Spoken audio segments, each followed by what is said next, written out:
Oh, yeah. The Lookouts are back. Buy your tickets now. Okay, we form relationships with our guests very quickly here on 3+U, but several years ago, Emily Collier came our way, and that bond just was instantaneous. So she is back this morning. She's with the MCR Foundation, getting ready for, how many years is this going to be for Cammy's Cause 5K? This is the 16th year for the 5K. Wow. Yes. It was one of my first experiences actually doing anything community related in Chattanooga, and I'll never forget the power of that morning because I think it was fairly new. Yes. And the emotions were very high. Yes, I'm sure when it originated, it was kind of a memorial walk for Cammy in honor of Cammy. They always hold it in the month of September because this is the month that Cammy passed away.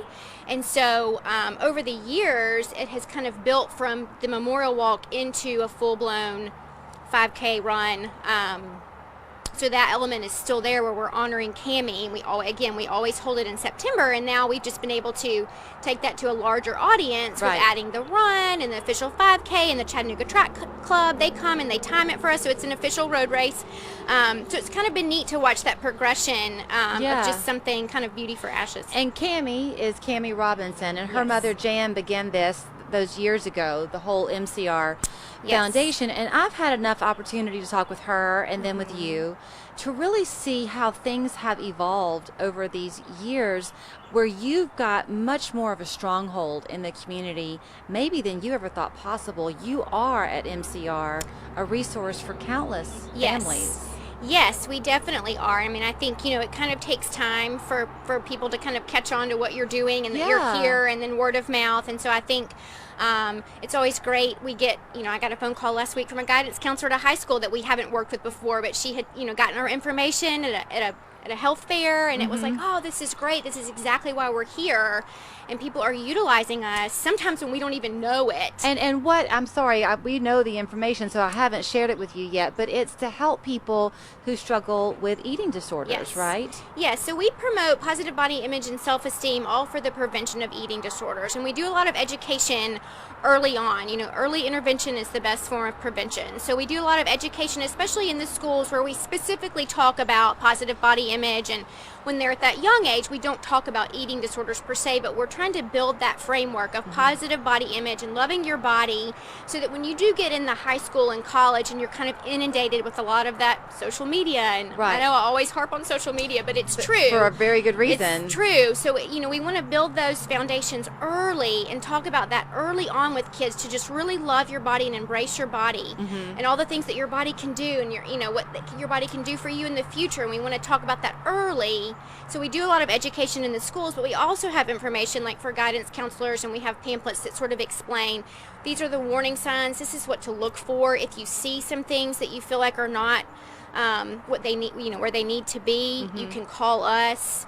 We have these informational pamphlets that guidance counselors a lot of times will hand out to parents or to students. And it's real interesting, whenever I go to health fairs, I always see there's always a couple of students that kind of come by the booth, don't say a whole lot, but will kind of take that pamphlet and slip it into their backpack. Really? Every time. It never fails. It always happens that we have a handful of those students. Okay, so I'm guessing that we only have about 3 minutes left, but I'm guessing that you have seen over the years, girls, first of all, develop in a different way than boys, right? So Pam Kelly, who often comes with you, says girls grow out and then up. And then up, yes. So you might have a child who appears to be maybe having some weight issues in late elementary school, even middle school, and then all of a sudden that can change. Right. But if the mental component is there, could she have a problem down the road?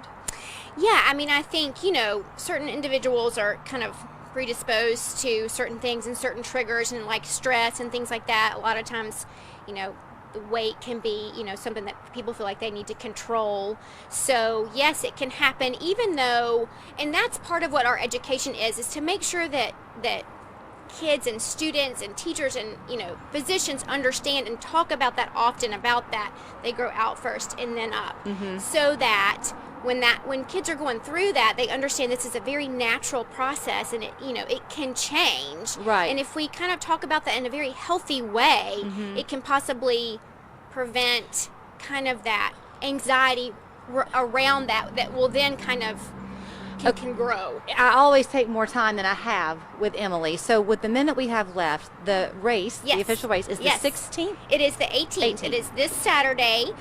The race starts at 8:30. Pre-registration starts at 7:30. You can register online through mcrfoundation.com. We do have walk-up registration, so if you don't have a chance to register online, we prefer that you do, but if you don't have a chance or you make a last-minute decision, come on down. Okay. Pre-registration starts at 7:30. The race is at 8:30. We always have DJ Scuba Steve will be there to motivate you at the beginning and the end. It's at Ross's Landing. It's beautiful, beautiful landscape.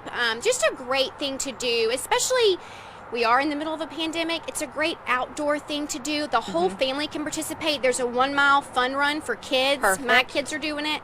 They're super excited. So it's a great thing to do for the whole family. Get out, get some fresh air. It allows you to participate in kind of a time when people are a little hesitant. It allows you to be able to do something with the community in a safe way, in an outdoor space. You can space yourself out when you're walking or running. So it's a great thing to do, and obviously it's for a great cause. So here is the website again, mcrfoundation.com. You can learn also more about the resources they have available to you if you or someone you know and love is struggling and could use their support. Absolutely. Always good to see you. Thank you for having us. Today I'm joined by Kirsten from West Shore Home to talk bath remodeling and find out why every year tens of thousands of homes